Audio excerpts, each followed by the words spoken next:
آج ہم جانیں گے کہ اللہ رب العزت نے والدین کے ساتھ احسان کرنے کا حکم دیا کیوں ہے، کیوں حکم دیا ہے، وجہ کیا ہے، مجبوری کیا ہے، والدین نے ایسا کیا اولاد کے لیے کر دیا کہ اللہ نے والدین کے ساتھ احسان کرنے کا حکم دے دیا، اور احسان کی وضاحت ہم آگے پڑھیں گے انشاءاللہ۔ تو والدین نے ایسا کیا کیا ہے کہ اللہ نے والدین کے ساتھ احسان کرنے کا حکم دیا؟ تو اس کا جواب بھی قرآن میں مذکور ہے۔ رب فرماتا ہے کہ وَوَصَّيْنَا الْإِنسَانَ بِوَالِدَيْهِ إِحْسَانًا، فرمایا کہ ہم نے انسان کو تاکید کی، احسان کو حکم فرمایا کہ بِوَالِدَيْهِ إِحْسَانًا، وہ اپنے والدین کے ساتھ احسان کرے، والدین کے ساتھ حسن سلوک کرے۔ تو بھئی والدین نے کیا کیا ہے؟ اگر آپ فرماتا ہے حملتہ امہ کرہن، کہ اس کی ماں نے اس کو اٹھائے رکھا، حملتہ، اس کو اٹھائے رکھا، امہ، اس کی ماں نے، کرہن، بڑی تکلیف سے۔ اب یہاں پر ہم دیکھ سکتے ہیں کہ ایک بچہ جب ماں کے پیٹ کے اندر آتا ہے، چھوٹا بچہ جب ماں کے پیٹ کے اندر آتا ہے تو وہ ماں جو پہلے زندگی اپنی مرضی سے گزارتی تھی، وہ ماں جو پہلے کھانا پینا اپنی مرضی سے کھاتی تھی، وہ ماں جو اپنی مرضی سے چلنا پھرنا آنا جانا لگا رہتا تھا اس کا، اب جب بچہ اس کے پیٹ میں آ گیا تو اس ماں کا آنا جانا بند ہو گیا۔ اب ڈاکٹر نے کہہ دیا بھی نہیں، اب تم نے ایسے نہیں سونا، ایسے سونا ہے۔ جب ماں کے پیٹ میں بچہ آ گیا تو ڈاکٹر نے کہہ دیا کہ اب تم نے باہر نہیں جانا، اب تم نے بھاگنا نہیں ہے، اب تم نے زیادہ چلنا نہیں ہے، اب تم نے یہ چیز کھانی ہے، یہ چیز نہیں کھانی، یہ احتیاط کرنی ہے، یہ نہیں کرنی، یہ کام کرنا ہے، یہ کام نہیں کرنا، یہ غذا ہے تمہاری، یہ نہیں ہے۔ تو یہ کیوں ہے؟ کیونکہ بچہ اس کے پیٹ میں ہوتا ہے۔ تو ایک بچے کو پیٹ میں رکھ کر ایک ماں کتنی تکلیفیں سہتی ہے، کھانا پینا ختم کر دیتی ہے، سونا کس طرح ہے وہ بھی احتیاط سے، چلنا بھی احتیاط سے، کام بھی احتیاط سے کرنا۔ تو ایک ماں اپنے بچے کے لیے، اپنے بچے کو پیدا کرنے کے لیے پورے 9 مہینے، اور یہ عمر جو ہوتی ہے، یہ عرصہ جو ہوتا ہے وہ 9 مہینے کا ہوتا ہے، پورے 9 مہینے احتیاط سے چلتی ہے، 9 مہینے اپنے بچے کو اپنے پیٹ میں رکھتی ہے، 9 مہینے اپنے بچے کے لیے تکلیفیں سہتی ہے، 9 مہینے اپنے بچے کے لیے درد اور الم سہتی ہے، ہر تکلیف برداشت کرتی ہے۔ اگر وہ ایسے سوتی ہے تو ڈاکٹر نے اس کو منع کیا ہوا ہے کہ بھئی ایسے نہیں سونا، بچے کو تکلیف ہوگی، تو وہ ہر تکلیف، ہر درد اپنے بچے کے لیے سہتی ہے کہ میں اگر ایسا کروں گی تو میرے بچے پر اثر نہیں ہوگا، میرا بچہ ٹھیک سے پیدا ہوگا۔ تو المختصر یہی ہے کہ ایک ماں 9 مہینے اپنے بچے کے لیے ہر تکلیف سہتی ہے۔ تو رب نے فرمایا حملتہ امہ کرہن، کہ اس کی ماں نے اس بچے کو اٹھائے رکھا، کرہن، بڑی تکلیف کے ساتھ، بڑی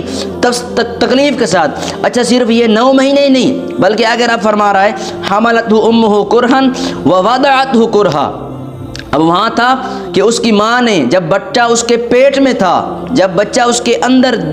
پیٹ میں تھا تو تب اس کی ماں نے اس کو 9 مہینے تکلیف کے ساتھ اٹھا کے رکھا، ہر درد، ہر تکلیف برداشت کی۔ اب جب بچہ پیدا ہو گیا تو ماں کی ذمہ داری ختم ہو جانی چاہیے تھی نا، لیکن نہیں ہوئی۔ رب نے فرمایا وَوَضَعَتْهُ كُرْهًا، پھر اس نے اپنے بچے کو دودھ پلایا،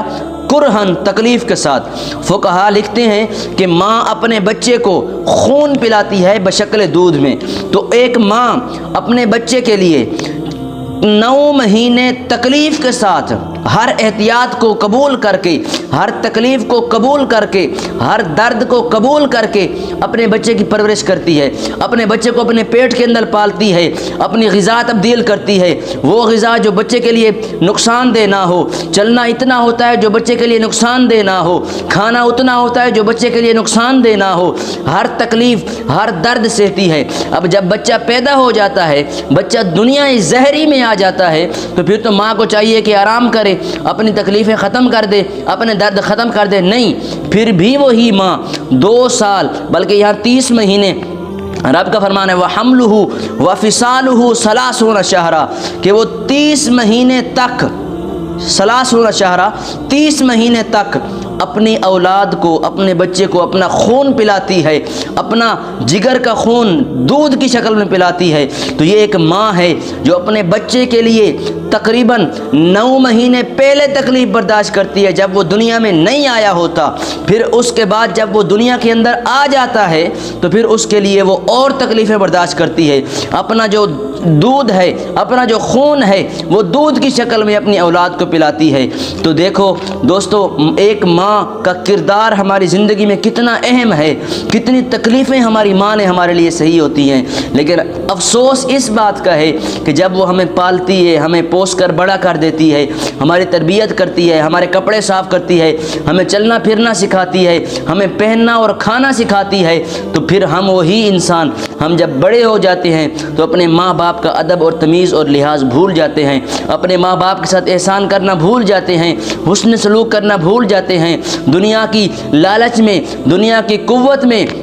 ہم ان بزرگوں کو پیچھے چھوڑ دیتے ہیں۔ تو یہ ہماری سب سے بڑی غلطی ہے۔ دوستو، آج کا یہ سبق ہے ہماری طرف سے کہ آپ لوگ اگر والدین کے ساتھ برا سلوک کرتے ہیں، والدین کے ساتھ احسان نہیں کرتے، والدین کے ساتھ حسن سلوک نہیں کرتے، تو خدا را صرف یہ دیکھ لیں کہ والدین نے آپ کے لیے، آپ کے بچپن میں، آپ کے دنیا میں آنے سے پہلے، اب آپ کے دنیا میں آنے کے بعد، آپ کی کامیابی کے لیے، آپ کے مستقبل کے لیے، آپ کو کھانے پلانے کے لیے، آپ کو تقوی اور طہارت دینے کے لیے کتنی کوششیں، کتنی محنتیں کی ہیں۔ صرف یہ آپ دیکھ لیں، پھر اللہ رب العزت آپ کو والدین کے ساتھ احسان کرنے کی ہمت عطا فرمائے گا، آپ کے اندر ایک جذبہ پیدا فرمائے گا کہ آپ والدین کے ساتھ احسان کریں گے۔ دعا ہے کہ اللہ جل وعلا ہمیں والدین کے ساتھ احسان کرنے کی توفیق عطا فرمائے۔